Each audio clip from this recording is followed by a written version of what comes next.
So let's start. Welcome to Chapter 9 of the lecture on Stoechiometric organometallics. Today we will talk about diastereoselectivity at addition reactions to carbonyl compounds. These carbonyl compounds are ketones and aldehydes. First example.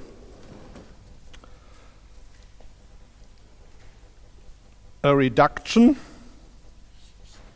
of a ketone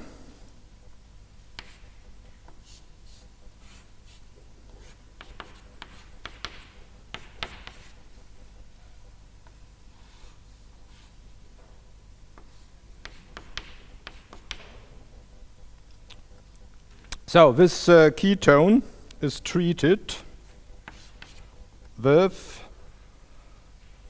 a borohydride called L-selectride,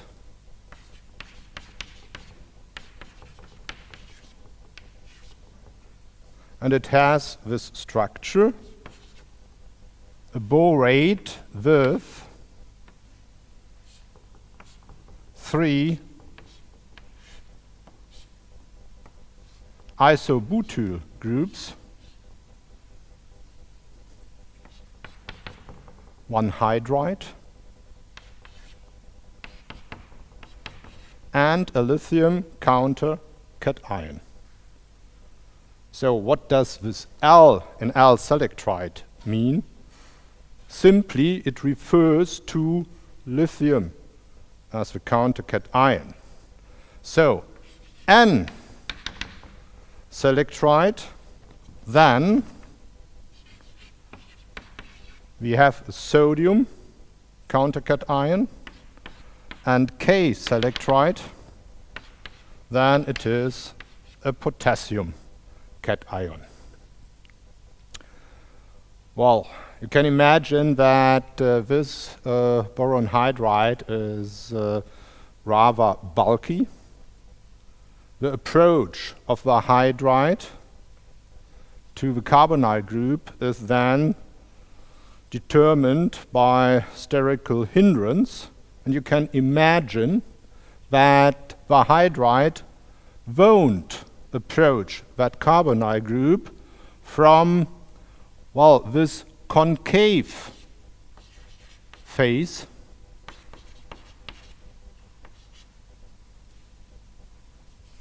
Well, this has, it looks like some kind of roof, and it would not approach the carbonyl group from the inner part of the roof, but it will approach the carbonyl group from the convex phase.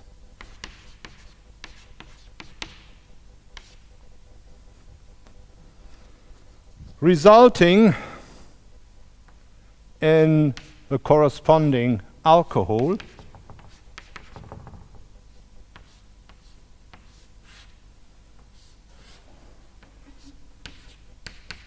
with the alcohol functionality endo-oriented. And the selectivity in this case is 100%, complete selectivity.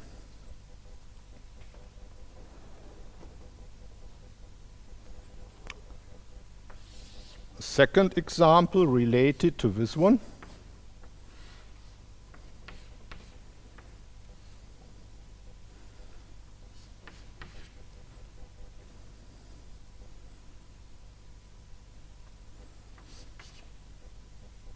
So, in this case, we have here again a concave phase, but here we have also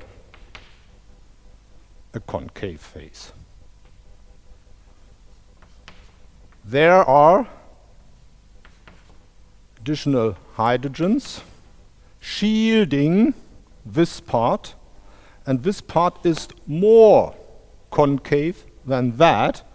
So we can call this one especially concave, this part less concave. Therefore, the less concave phase is preferred for the approach of the hydride. So, reduction of a carbonyl will take place from this side, and indeed we get a mixture of the two diastereoisomeric alcohols with sodium borohydride. We have a selectivity of 86 to 14%, and again with L-selectride, sterically more hindered and therefore much more selective, 99.6 to 0.4%. Let us change the substrate a little bit.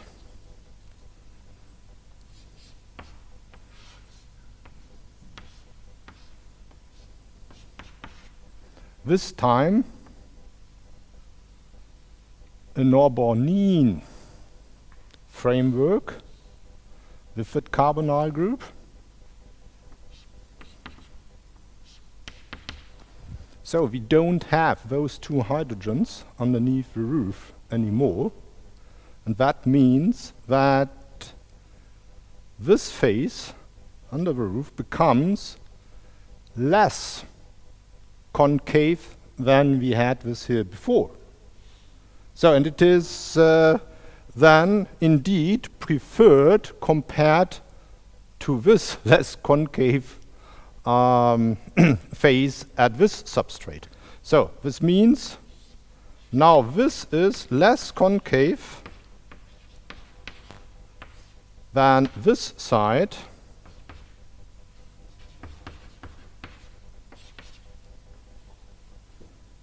and even with L-selectride, we can now very well reduce the carbonyl group from underneath that roof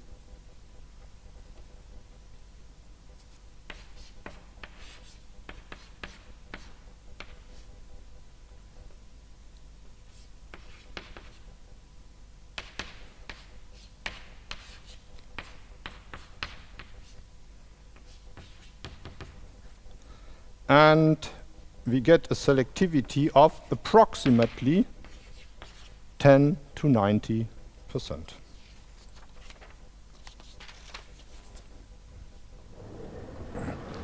These norbornanes and norbornenes are certainly not as flexible as substituted cyclohexanes.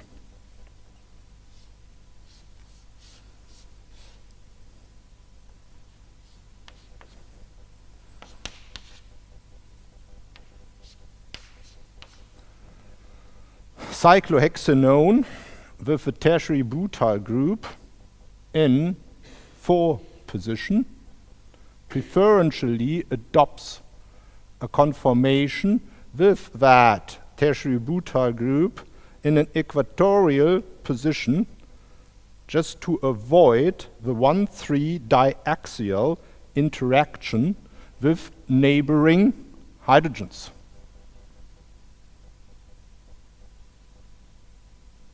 For instance, if it has an axial position, there would be a steric disturbance with those hydrogens here. So,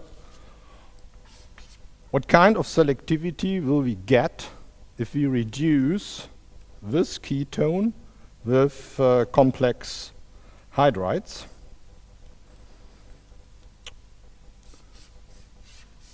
Would anticipate to get 2 diastereoisomers.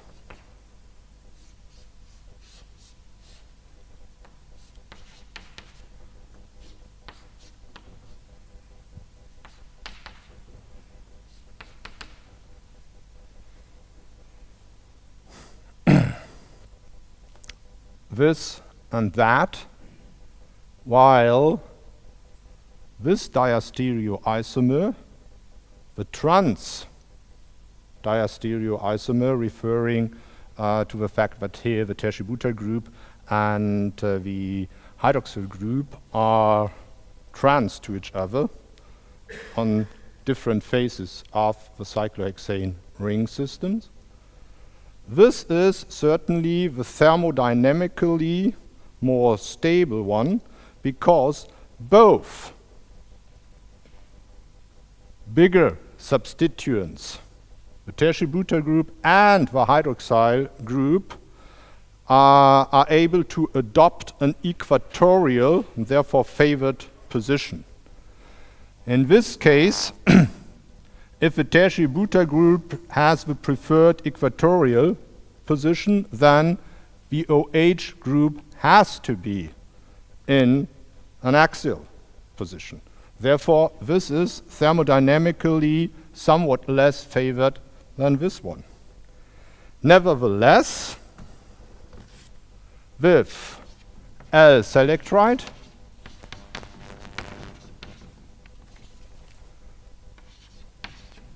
we get a ratio of 93 to 7%,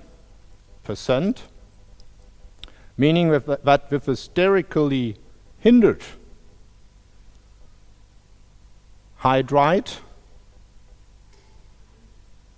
the hydride clearly prefers, well, a trajectory coming from this side and avoids approaching the carbonyl group from that side.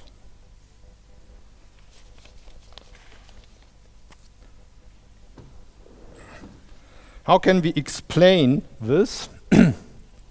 Well, known in literature is the so-called Bürgi-Dunitz angle.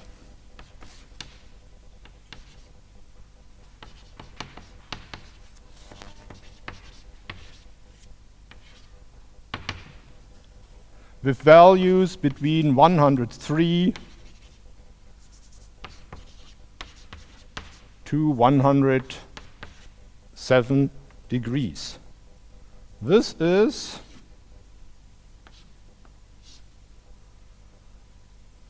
the angle of the trajectory of a nucleophile approaching the carbonyl group and the carbonyl axis.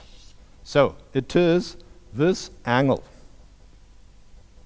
So let's call it alpha, Bürgi-Dunitz angle. Why do we have such a strange angle, 103 to 107? Well, the ideal trajectory would be with an angle of 90 degrees for the optimal interaction of the free electron pair of a nucleophile with the empty pi star orbital of the carbonyl group. However, there is an electronic repulsion between the electron-rich nucleophile with its free electron pair and the free electron pairs of the oxygen. So that means that the Bürgi-Dunitz angle is some kind of compromise. Okay? So, well, in this case, approximately 103 to 107 degrees for approaching that. Well, as you can see, these axial hydrogens here are hindering the approach of the nucleophile from this side. And this trajectory is clearly less hindered. If we change to smaller hydrides, more reactive and less sterically hindered than, for instance, with sodium borohydride, the ratio changes to 20 to 80, preferring the thermodynamically more stable product, and with the even more reactive lithium aluminum hydride, the ratio is completely turned around to 8 to 92%.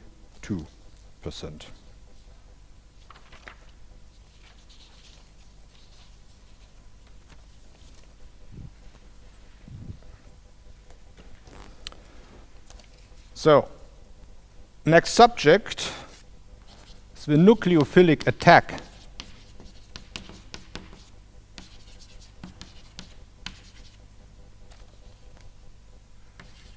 On chiral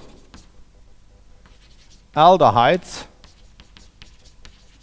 and ketones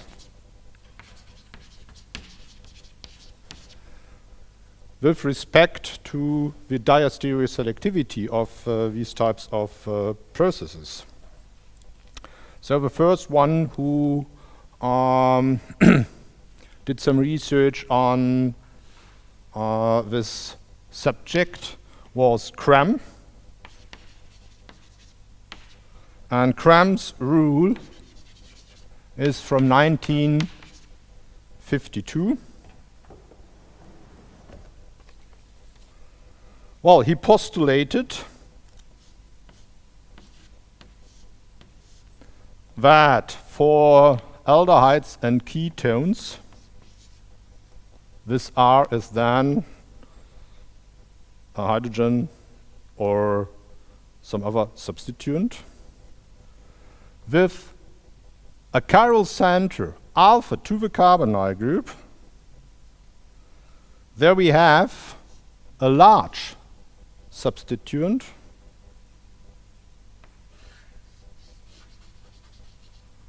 a small substituent abbreviated simply with S, and a medium substituent, then the large substituent will preferentially adopt in the preferred conformation a position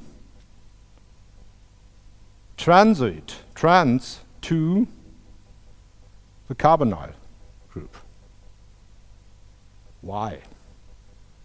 Well, can imagine that as a substituent R you have a somewhat bulky one. Nevertheless, what we are talking about is then the reaction with some organometallic species. For instance, a Grignard reagent. And that Grignard reagent, well, has also, for instance, as a Lewis acid, ether molecules coordinated. So, it means that, let's draw that in a Newman projection.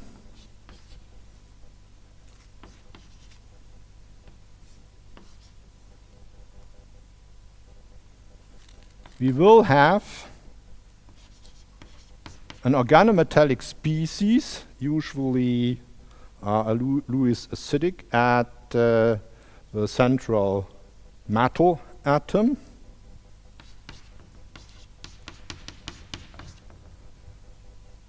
And ether molecules, diethyl ether or THF, coordinated to that metal center.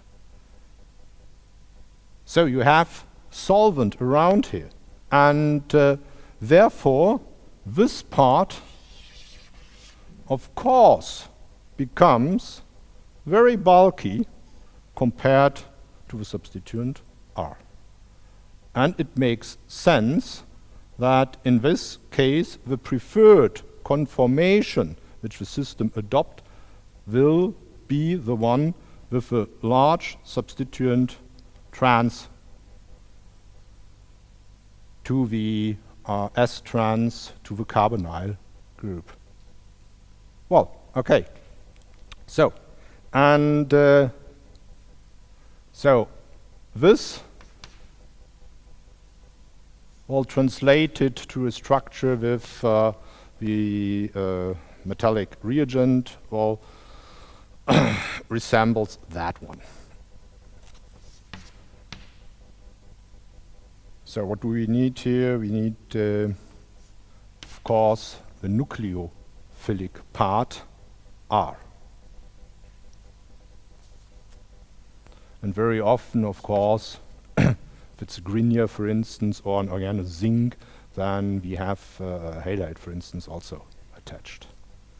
So, but generally, well, let's change that to R prime, because we already have an R here, and if we would transfer an R group, we don't get a chiral center here, of course. So, R prime mx. Well, actually, if it's a lithium, you're right here, then we don't need the X anymore. Well, anyway, so R prime should approach the carbonyl group from the side, from the same side as the small substituent is located.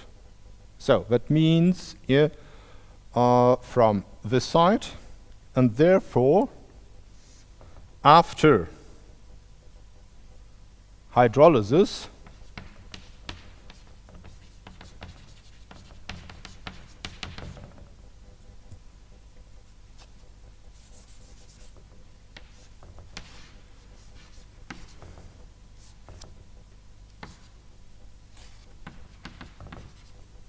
we should get this result .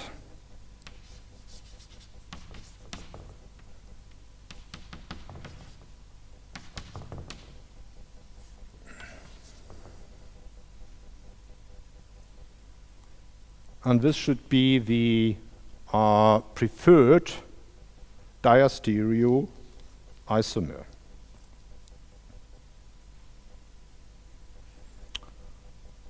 Let's complete this scheme here. So, also taking in account that some kind of Bürgi-Dunitz angle, this concept was unknown at the time of when Cram developed his rule, it should approach then here.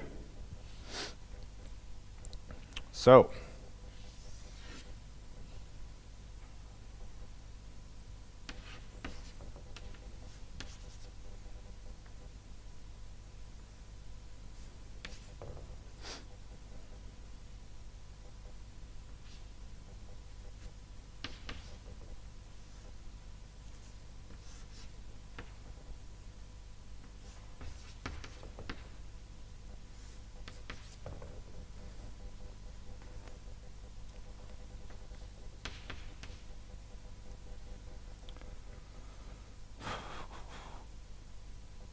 and, well, R prime here.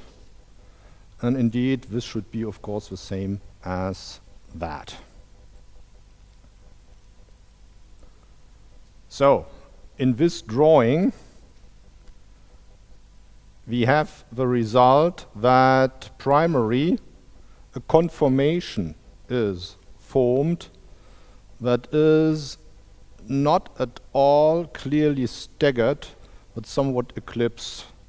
And this is certainly from a kinetic point of view and the energies of the transition states not the optimum. Therefore, the Cram's rule often works very well. That means clearly more than 50% of the predictions are correct. Okay. But it's clearly oversimplified. So the problems with Cram's rule and the Cram model are, well, dipolar interactions are omitted.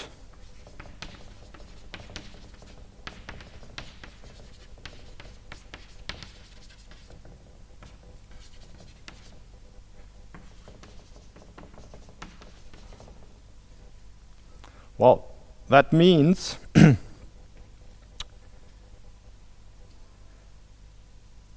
well, in principle, we have already discussed that. Well, there might occur repulsive interactions with the approaching nucleophile and free electron pairs. We discussed that with the free electron pairs and resulting Bürgi-Dunitz angle at the carbonyl group. However, these substituents, the small one, medium one, the large one, could also have free electron pairs and could therefore then, by electronic repulsion, influence the trajectory of the incoming nucleophile. This is neglected here in this model. Secondly, the other point is Cram's rule leads to, somewhat eclipsed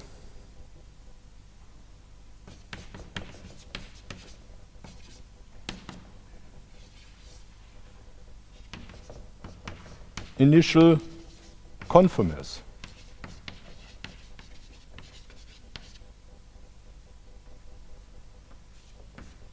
And point C to criticize Cram's rule is, Cram assumes that this preferred conformation, the ground state conformation, is the reactive one. And this must not necessarily be the case. So, ground state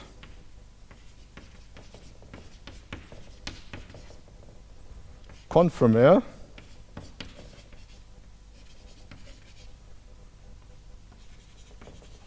must not necessarily be the reactive one.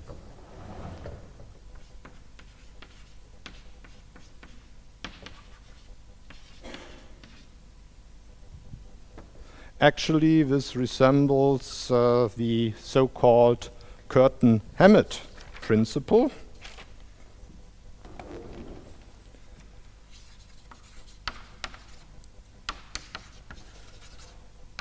You may already have heard about.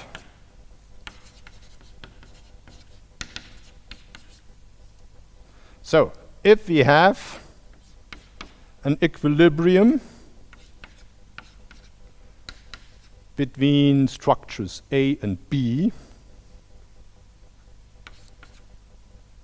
B reacting to product D, and A reacting to product C, then the energy reaction coordinate diagram could look like this. Here we have C. Well, first of all, A and B. A reacts to C and B reacts to D. So, if there is a fast equilibrium between A and B, and this is certainly the case if we are talking about conformers, in that case the equilibrium is usually quite fast with a low energy barrier between the two conformers, then the Curtin-Hammett principle tells us that the actual equilibrium between A and B is irrelevant for the outcome of a reaction, the final ratio between C and D. What is mainly relevant is the energy difference between these transition states. Okay, if you calculate this mathematically precisely, there is an influence of this ratio, but you normally can neglect that. This is the Curtin-Hammett principle. So after all those critics on the Krem's rule, is there another model that is better than Krem's model? Yes, there is. The so-called Felkin-Anh model.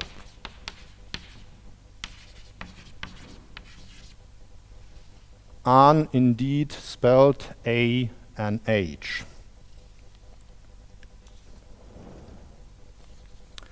So in the Felkin-Anh model, we have two reactive conformers.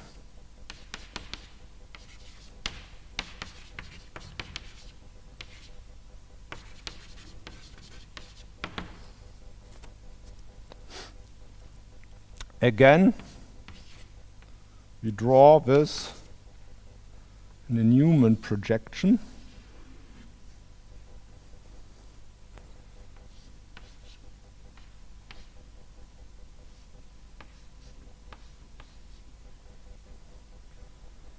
Again, the large substituent, and this time we say, well, it is the most bulkiest, or maybe one with 3 electron pairs and a certain repulsion to the approaching nucleophile.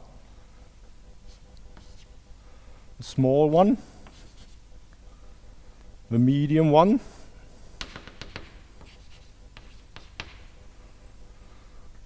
the Lewis acidic metal center, maybe coordinated to the carbonyl group, thus activating it for the attack of the actual nucleophile. And secondly,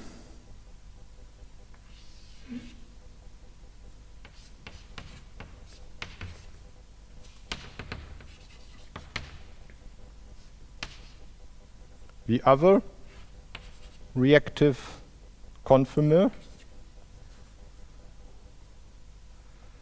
both with the large substituent perpendicular to that carbonyl group. If now the nucleophile approaches from this side or that side, we will initially get to a staggered conformation instead of an eclipsed conformation, and this means, well, getting to a staggered conformation, we can assume that the transition state, or the energy of the transition state towards a staggered conformation, is lower in energy than a transition state getting to an eclipsed conformation. So that's the reason why this Felkin-Anh model is so successful. And now, taking the Bürgi-Dunitz angle into account means that for this reactive conformation, here we have the trajectory, and in this case, this is the trajectory. Here the trajectory is more close to the smaller substituent. Here it is more close to the medium substituent. and therefore this one should lead to the main product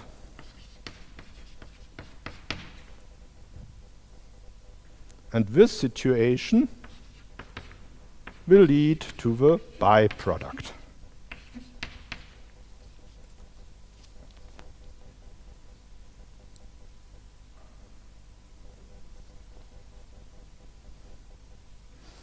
Well, now to a simple exercise.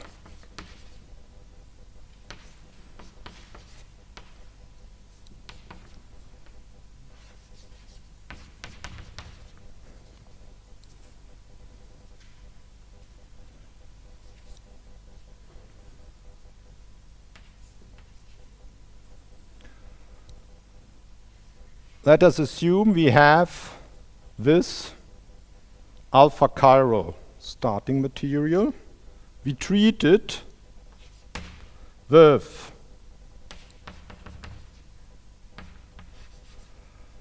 an organometallic reagent transferring a nucleophilic methyl group, delta minus, delta plus. Secondly, hydrolyzing it. Please make a prediction based on the Felkin-Anh model.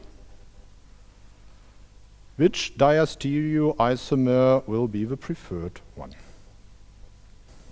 So, first step for figuring out what should be the preferred diastereoisomer is just taking this scheme and this Newman projection and just fill in the small, the medium, and the large substituent. So we should do so. In this case, it's an aldehyde. Means here R is a hydrogen. The largest substituent is the phenyl group. And now we have to keep in mind the stereo information we have there. And there is then the CH3 group. And there is the hydrogen. You can control that with Kahn-Ingold-Prelog rules, as you know from Organic Chemistry 1. So, if then the organometallic species, the nucleophile methyl groups, approaches from that side, this means that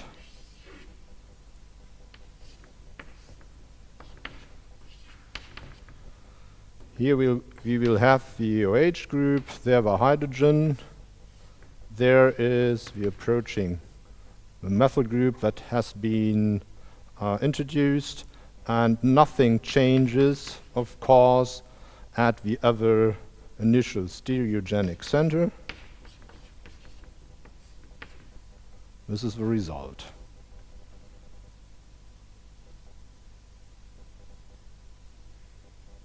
So, okay. Phenyl group, we draw it like that, and the OH group there means in mind you have to let this front group rotate 120 degrees to this position. The OH group, the CH3 group is there, and this CH3 group is in front, and that means that the other CH3 group is behind. This should be the preferred diastereoisomer, and that means that the byproduct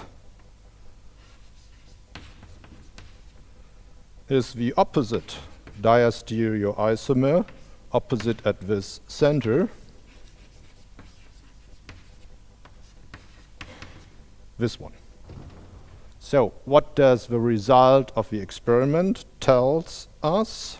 If we use a Grignard M, therefore is mgbr, then we have a ratio of 2 to 1. Not very selective. The same is the case with organolithium reagents. But with titanium reagents,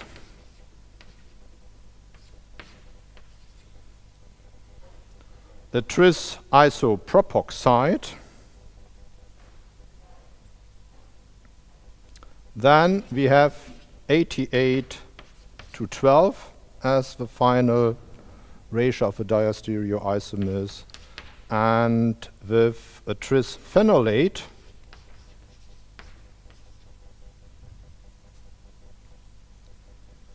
we end up with 93 to 7. By the way, the old CRAM model would lead us to the same result.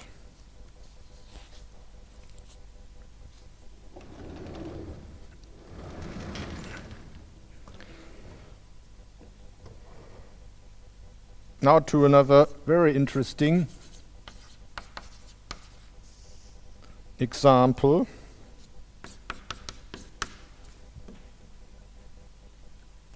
ET here is an ethyl group.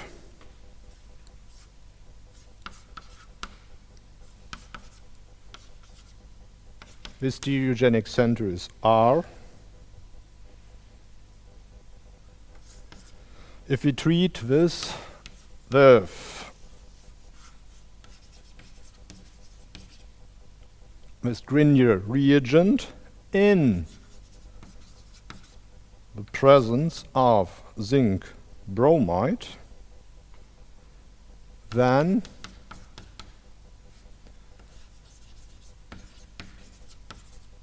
this is a benzyl group, OBN, benzyl oxy.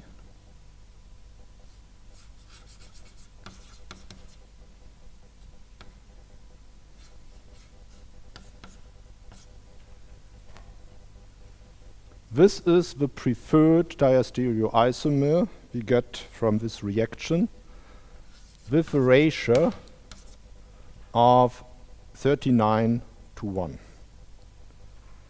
And if we analyze or make a prediction based on the Felkin-Anh model or based on the old initial CRAM model, we would have predicted that the byproduct, the actual byproduct, should be the major product. That means Felkin-Anh and the old CRAM model completely fail in this case. Interesting. This must have a reason.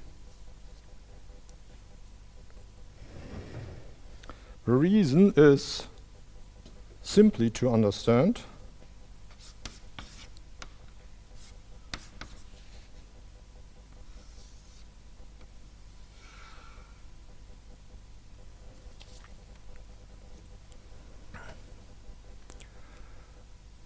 we talked about the repulsion between free electron pairs of substituents with electrophilic atoms in there, like the oxygen or nitrogen. On the other hand, the free electron pairs here at this position, together with the free electron pairs at the carbonyl group, give the system the opportunity to form chelate complexes. So, this means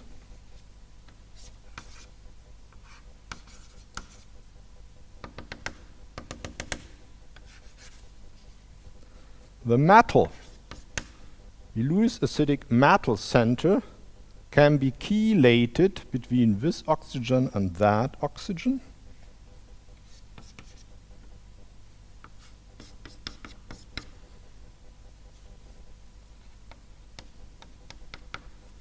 Forming that chelate ring system, far less flexible And now it is clear that the trajectory of the incoming nucleophile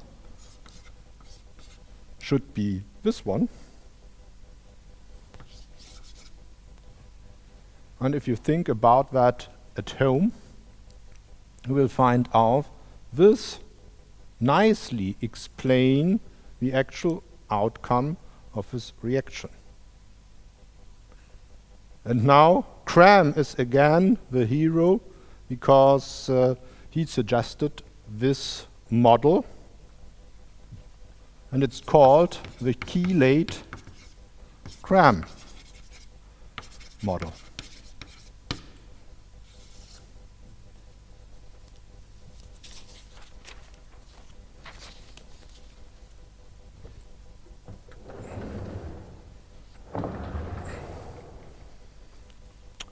Two more examples.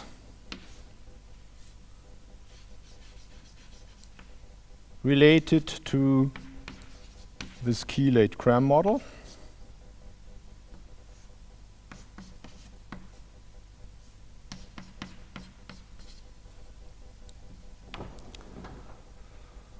This substrate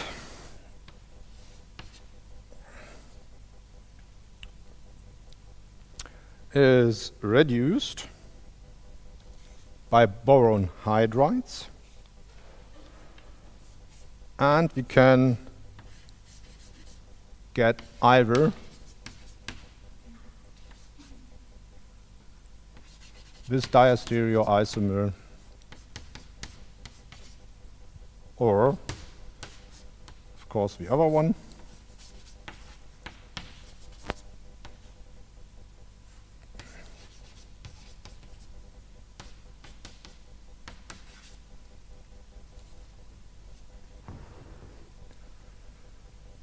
This is the diastereoisomer, which derives from an initial chelate.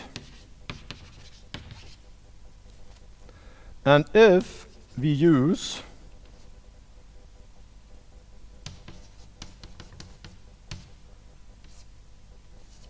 this reducing agent with a Lewis acidic zinc, then indeed the Chelate Cram product is the main product. On the other hand, this one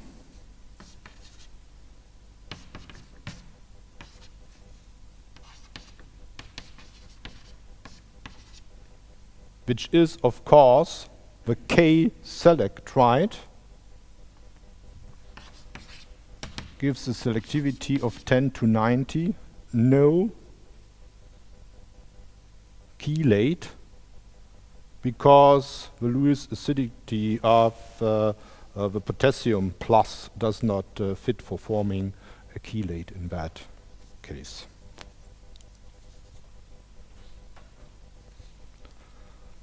And one more example.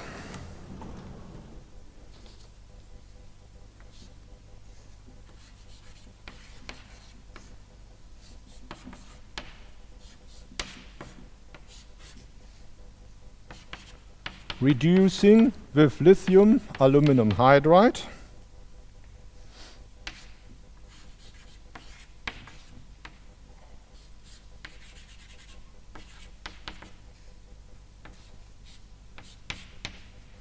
Resulting in either the diastereoisomer deriving from an initial chelate or in the other one following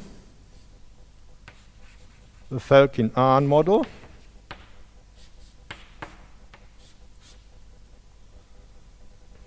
with no chelate effect. Here it depends on the substituent R at the oxygen. If we have a benzyl substituent, then we observe the chelate effect. If we have a TBDMS group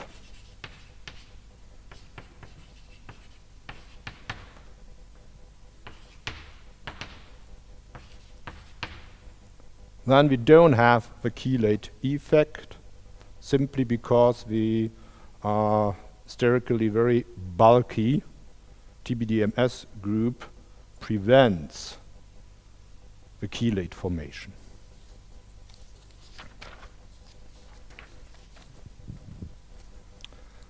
In all these examples,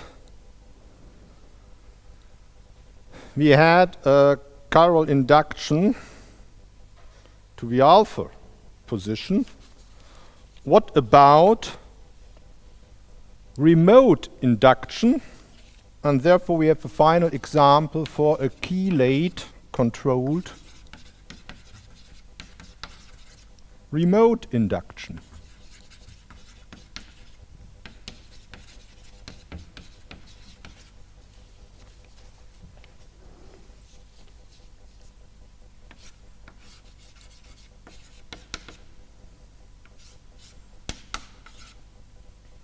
In this case, not that much remote, just a 1,3 induction. How do we get to this product?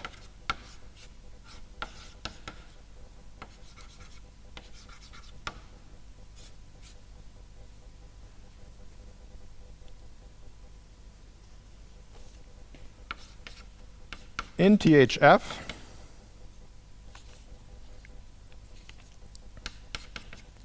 we treat it with triethyl borane and some methanol.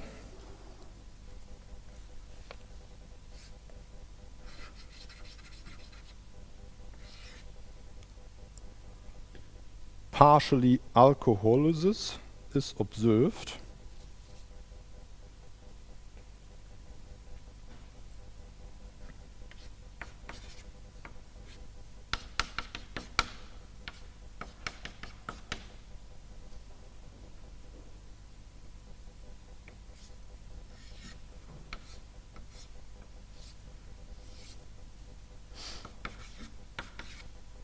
And this chelate is formed.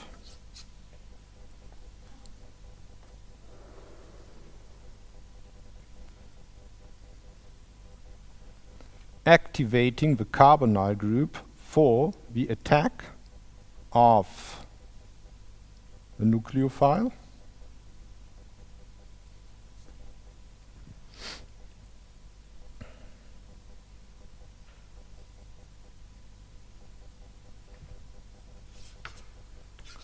Then treating with sodium borohydride will lead us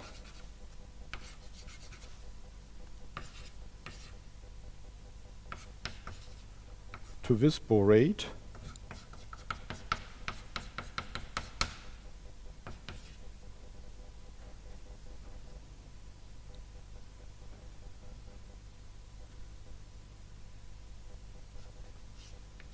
to explain the diastereoselectivity. Let's draw this in its preferred conformation. This is again a chair conformation.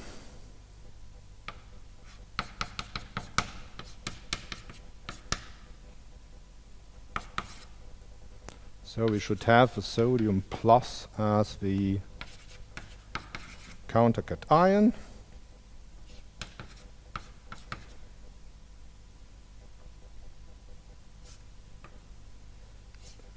And the two large substituents is the methyl group and the ethyl group, of course, prefer to adopt an equatorial position, which they can in case of this certain stereoisomer.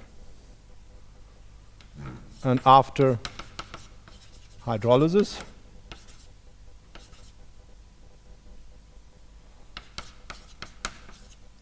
we end up with this stereoisomer. So, and after adding the missing oxygens at these positions, we can finish the lecture of today. Thank you for listening and see you tomorrow.